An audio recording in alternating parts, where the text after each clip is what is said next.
بسم الله الرحمن الرحیم. السلام علیک یا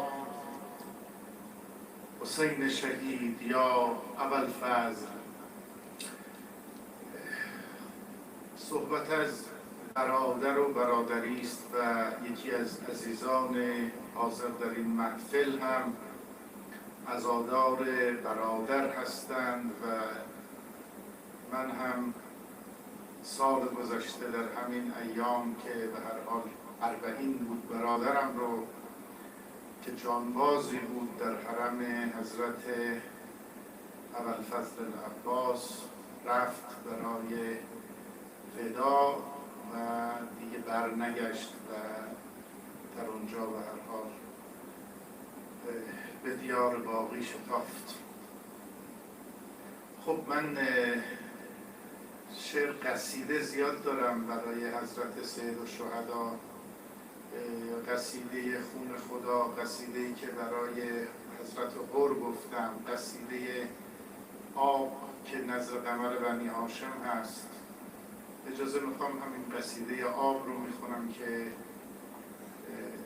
برای برادر گفته شده با ردیف دست. محرم آمده از شهر غم علم در دست، برای سینه زدن تکیه شد سراسر دست. محرم آمد و خمخانه ازل وا شد، وضو ز باده گرفتم زدم به ساغر دست.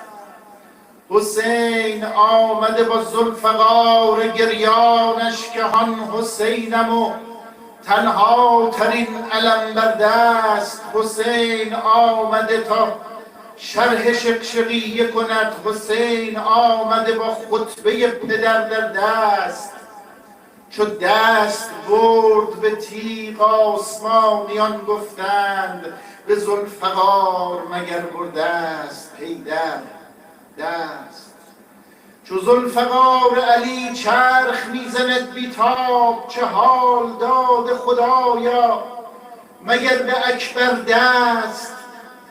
ز خیمگاه میآید چو گرد باد آتش، حسین را بنگر پاره جگر در دست. چه روز بود که دیدیم ما به کرب و بلا، چه حال بود به ما داد روز محشر دست. بدو شکایت اهل مدینه خواهم برد به خواب، گر دهدم دیدن پیمبر دست. نشستم به تماشای زیر و رو شدنم، به لحظه‌ای که برد شمر سوی خنجر دست.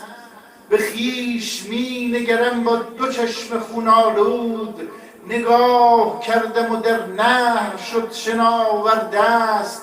به رود علقمه بنگر که می زند بر سر، به دست گیری من موج شد سراسر دست. نمیتوانم بر عشق، نمیتوانم بر روی عشق بندم چشم، نمیتوانم بردارم از برادر دست. تو هر دو چشم من از هر دو چشم بپوش، ز هر دو دست برادر بشوی دیگر دست. به پای دست تو سر میدهند سرداران، به احترام تو با چشم شد برابر دست. به یاد دست تو ای روشنای چشم حسین، چقدر شام غریبان زدیم بر سر دست. تو را فروتنی از اسب بر زمین انداخت، نمی رسید وگرنه به آن صنوبر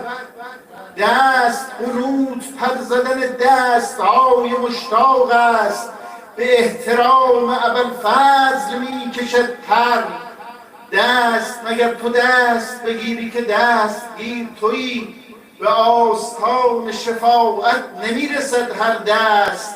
اگرچه پیش قدت شد قصیدم کوتاه، به اشتیاق تو شد سطر دفتر دست. حدیث دست تو را هیچ کس نخواهد گفت، مگر به روز قیامت رود به منبر دست. خب این برای حضرت ابوالفضل العباس برادر امام حسین بود و ثوابی اگر از خوانش این شعر هست به روح برادر آقای زیدی که به هر حال تازه گذشته است و برادر خود من که به هر حال آقا حمیدرضا جانباز جنگ بود، این دو نفر تقدیم میکنم برای شادی روح هر دوشون. یک فاتحه‌ای بخوانید.